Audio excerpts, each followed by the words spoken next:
Hey Paul, how you doing? Okay, so let's take a look at what you got. The illustration, I think, is really turning out really nice. You got some really good areas of really interesting um, illustrative technique, like this docking moor, right? This dock moor right here, and then this whole guy right up here. This section right here is really well developed.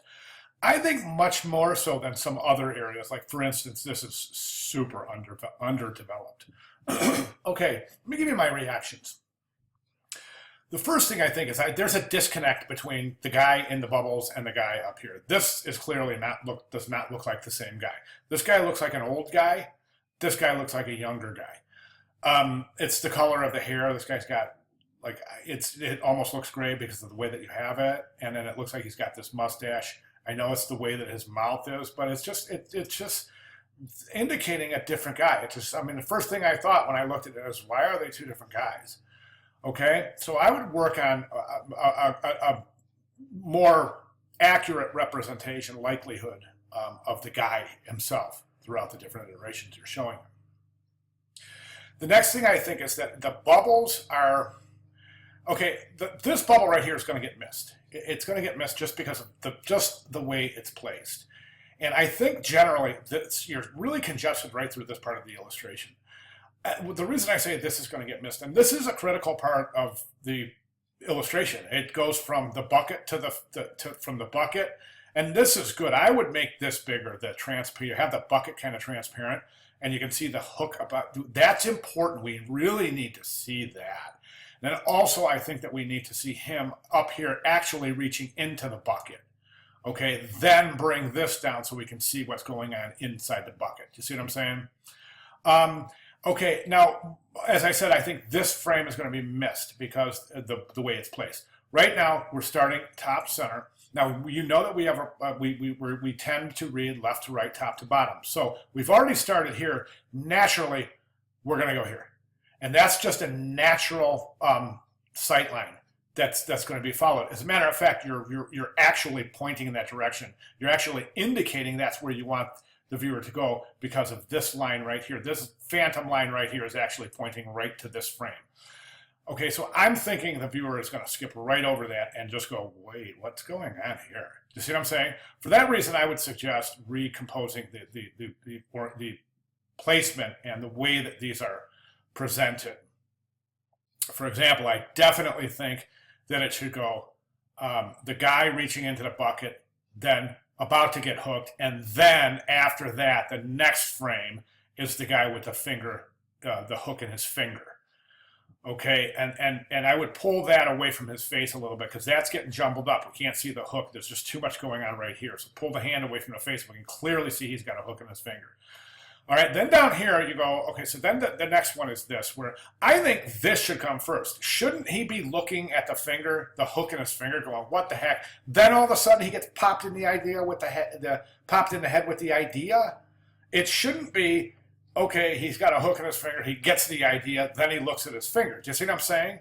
He should be looking at his finger going, oh my God, I got a hook, what can I do? And then boom, he gets his idea.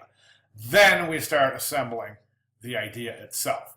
Okay, culminating in obviously he got the hook, he got the worm, and the worm's in the water, and the fish is about to have a worm for lunch, or seemingly. Okay, and now this area right down here, as you can see, it's super congested. And this is one of the reasons why it's difficult using brushes, because at smaller scales, things start to mush together. So that's something you definitely want to take a look at there. That looks more like just a blob than a worm on a hook. So definitely, yeah, really cultivate that. Is there a reason these are in circles? I thought at first they were fish bubbles, but wouldn't there be a couple bubbles coming up? And maybe, I don't know. I'm just wondering why they're in circles. They don't have to, it doesn't have to be a reason. I mean, circles are as good as anything. It just seems like the circles could maybe kind of double their meaning by maybe having this fish exhausting some bubbles. Bloop, bloop, bloop, bloop, you know what I'm saying? Then, okay, so those would be my recommendations. This is fantastic, though. I mean, don't get me wrong. This is fantastic. I really love what you're doing. I just think that there's some things that could work more favorably. The sketches, it's difficult to tell, I think. I mean, I just gave a response, and you read the response. I'm still going back and forth the discussion board. And one of my main intents there is to get you guys to think about not designing so traditionally. So in other words, I mean, I look at what, oh gosh, I probably look at 2,000 portfolios a year. And there's a lot of different things where we look at monetary design or currency design for different countries. It's quite common. And in young designers, I clearly see this phenomenon over and over, is that, wow, it looks like you went to Google, looked up, and got your ideas from there, from the current monetary of your country. And I'm kind of seeing that here. And that's why a design project like this has just got to be so fresh and so new in order to be effective. Otherwise, the portfolio reviewer, and that's what you should be thinking about, working towards portfolio. A portfolio reviewer or potential hiring person or potential client could possibly look at your work and say, oh, you know, I've seen that before. Like, I know a hiring professional who's seen currency design before is going to go, oh, well, okay, there's nothing fresh here. There's nothing new. It looks like you got some ideas visually and went with those instead of really thinking about a brand new approach for currency. And I think that's the most important thing about this assignment. Also, don't forget to delineate your different monies. I mean, shouldn't they be different sizes? All the currencies are going to that. All the newly designed currencies are going to different sizes. And it makes sense. It really does. It makes a lot of sense that they're different sizes. To delineate different denominations, of course. All right, so looking forward to seeing where this is going, and this, yeah, also as well. So great job. Thanks for kicking things off. If you've got any questions at all, or if you need me to clarify anything I've said, just, feel free to let me know, and I'll be glad to do that. All right, man. Thanks, Paul.